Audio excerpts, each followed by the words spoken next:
بارگاہ رسالت میں حاضر ہو گئے۔ مذکورہ استدلالات کے جوابات۔ اس روایت سے بھی یہ ثابت ہوتا ہے کہ حضور صلی اللہ تعالیٰ علیہ وآلہ وسلم نے کفار سے نا امیدی کے بعد گوشہ نشینی اختیار کی، کیونکہ آپ صلی اللہ تعالیٰ علیہ وآلہ وسلم نے نہ تو مسلمانوں سے علیحدگی اختیار کی اور نہ ہی ان کفار سے کہ جن سے اسلام متوقع تھا، اور جہاں تک اصحاب کہف کا تعلق ہے تو انہوں نے ایک دوسرے سے گوشہ نشینی اختیار نہیں کی تھی، اور وہ سارے مسلمان تھے، بلکہ انہوں نے تو کفار سے علیحدگی اختیار کی تھی، جبکہ ہماری گفتگو تو مسلمانوں سے گوشہ نشینی اختیار کرنے کے بارے میں ہے۔ نجات کس میں ہے؟ استدلال۔ حضرت سیدنا عبداللہ بن عامر جوہنی رضی اللہ تعالیٰ عنہ نے بارگاہ رسالت میں عرض کی، یا رسول اللہ من نجا، یعنی یا رسول اللہ صلی اللہ تعالیٰ علیہ وآلہ وسلم، نجات کا ذریعہ کیا ہے؟ تو آپ صلی اللہ تعالیٰ علیہ وآلہ وسلم نے ارشاد فرمایا، لا یساک بیتک وامسک علیک لسانک وابکی علی خطیئاتک، یعنی تمہارا گھر تمہیں کافی ہو، اپنی زبان کو قابو میں رکھو اور اپنی خطاؤں پر رو۔ سب سے افضل شخص۔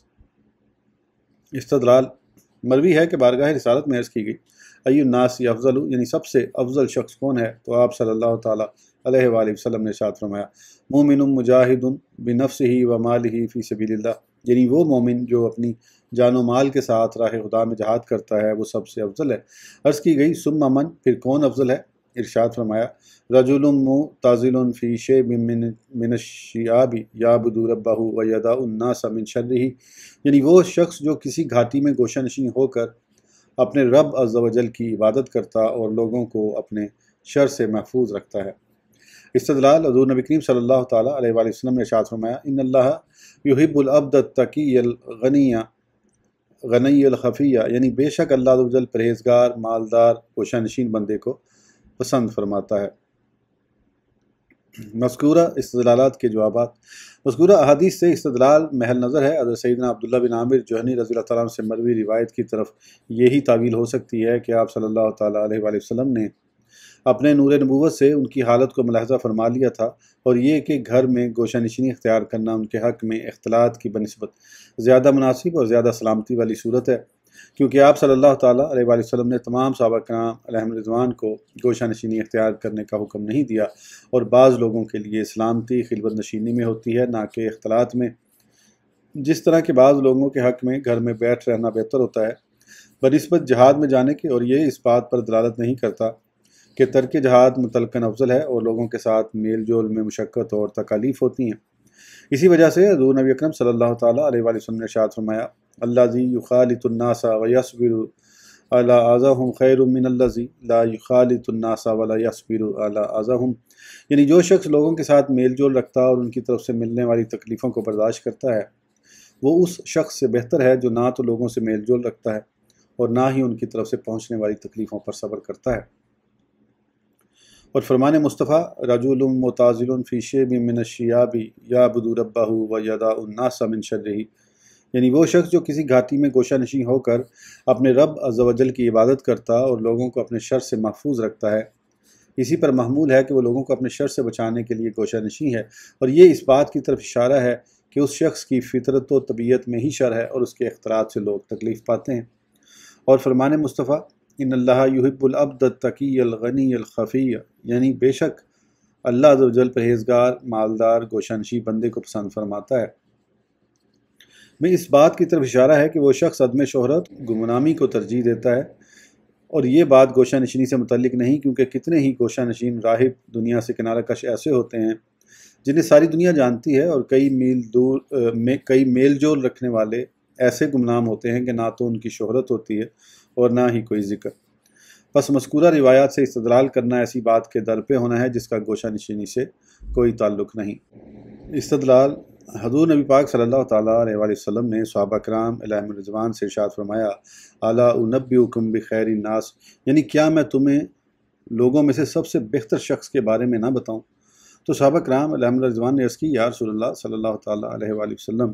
کیوں نہیں، ضرور ارشاد فرمائیے۔ تو مصطفیٰ جان رحمت صلی اللہ تعالیٰ علیہ وآلہ وسلم نے جانب مغرب اشارہ کرتے ہوئے ارشاد فرمایا، رجل آخذ بعنان فراسہ ینتظر ان یغیر او یغار علیہ، یعنی وہ شخص جو راہ خدا میں اپنے گھوڑے کی لگام تھامے کھڑا انتظار کر رہا ہو کہ وہ حملہ کریں یا اس پر حملہ کیا جائے۔ پھر ارشاد فرمایا الا انبئکم بخیر الناس بعدہ، یعنی کیا میں تمہیں اس کے بعد جو بہتر ہے اس کے بارے میں نہ بتاؤں، اور اس کی ضرور ارشاد فرمائیے۔ تو حضور صلی اللہ تعالیٰ علیہ وسلم نے حجاز مقدس کی طرف اشارہ کرتے ہوئے فرمایا رجل فی غنامہ یقیم الصلاۃ ویؤتی الزکاۃ ویعلم حق اللہ فی مالہ تزال شرور الناس، یعنی وہ شخص جو اپنی بکریوں کے ریوڑ میں نماز قائم کرتا، زکوٰۃ ادا کرتا، اپنے مال میں اللہ عز و جل کا حق جانتا اور لوگوں کے شر سے بچنے کے لیے اللہ تلاگ رہتا ہے۔ حاصل کلام جب یہ بات واضح ہو گئی کہ جان بین گوشہ نشینی اختیار کرنے اور میل جول رکھنے والوں کی طرف سے دیے گئے دلائل تسلی بخش نہیں ہیں، تو ضروری ہے کہ گوشہ نشینی کے فوائد اور خامیوں کو بیان کیا جائے اور فوائد اور خامیوں کا تقابل کیا جائے تاکہ گوشہ نشینی کی فضیلت و عدم فضیلت کے بارے میں حق بات کی وضاحت ہو سکے۔ باب نمبر 2، گوشہ نشینی کے فوائد و خامیوں کی روشنی میں حق سے پردہ اٹھانے کا بیان۔ یہ 3 فصلوں پر مشتمل ہے۔ جان لیجئے کہ گوشہ نشینی اور اس کی فضیلت میں لوگوں کے درمیان اختلاف ویسا ہی ہے جیسا نکاح کرنے اور کنوارا رہنے کی فضیلت کے بارے میں ہے، اور ہم نے نکاح کے باب میں بیان کیا تھا کہ یہ فضیلت اشخاص اور احوال کے اختلاف کی وجہ سے مختلف ہوتی ہے، یعنی کسی وقت کسی کے حق میں نکاح کرنا بہتر ہوتا ہے اور کسی کے حق میں کنوارا رہنا، جیسا کہ نکاح کے فوائد و نقصانات کے ضمن میں ہم اسے تفصیلاً بیان کر چکے ہیں۔ زیر بحث مسئلے میں بھی اسی طریقے کے مطابق گفتگو ہوگی۔ پہلی فصل، گوشہ نشینی کے دینی و دنیوی فوائد۔ دینی فوائد: گوشہ نشینی اختیار کرنے میں عبادت کرنے، عبادت پر مواظبت یعنی ہمیشگی اختیار کرنے، اللہ عز و جل کی نعمتوں میں غور و فکر کرنے، ذوق و شوق کے ساتھ مطالعہ کرنے کا جذبہ پیدا ہوتا ہے۔ نیز میل جول کی صورت میں جن منہیات یعنی برائیوں کا ارتکاب کرنا پڑتا ہے ان سے بھی نجات ملتی ہے، مثلاً ریاکاری، غیبت، نیکی کا حکم نہ دینا، برائی سے منع نہ کرنا اور برے دوستوں کی صحبت میں بیٹھنے کی وجہ سے اخلاق رذیلہ اور اعمال خبیثہ کا طبیعت میں رچ بس جانا وغیرہ۔ دنیوی فوائد: گوشہ نشینی کی صورت میں حاصل ہونے والے ممکنہ فوائد جیسے پیشہ ور شخص کا میل جول کی صورت میں پیش آنے والی خرابیوں سے بچ کر تنہائی میں کام کرنا، مثلاً دنیا کی خوبصورتی کی طرف دیکھنا، لوگوں کا اس کی طرف متوجہ ہونا، اس کا لوگوں کی چیزوں میں طمع خواہش رکھنا، لوگوں کا اس کی چیزوں میں طمع رکھنا، میل جول کی وجہ سے پردہ مروت کا ختم ہو جانا، نیز ہم نشین کی بد اخلاقی یا اس کی بد گمانی یا چغلی یا باہمی حسد کرنے سے ایذا پانا یا اس کے بھاری پن اور بدصورتی سے تکلیف پہنچنا وغیرہ۔ گوشہ نشینی کے تمام فوائد انہی امور کی طرف لوٹتے ہیں، پس ہم انہیں 6 فوائد میں منحصر کرتے ہیں۔ پہلا فائدہ، عبادت اور غور و فکر کے لیے فارغ ہونا اور مخلوق سے گفتگو کرنے کی بجائے اللہ عز و جل کے ساتھ مناجات کی انسیت حاصل کرنا، دنیاوی و اخروی امور نیز زمینوں اور آسمانوں کی بادشاہت میں اسرار ربانی جاننے میں مشغول ہونا، اور یہ سب باتیں فراغت کا تقاضا کرتی ہیں، اور مخلوق کے ساتھ میل جول کی وجہ سے انسان فراغت نہیں پا سکتا، لہٰذا گوشہ نشینی فراغت کا ذریعہ ہے۔ کتاب اللہ کو مضبوطی سے تھامنے والے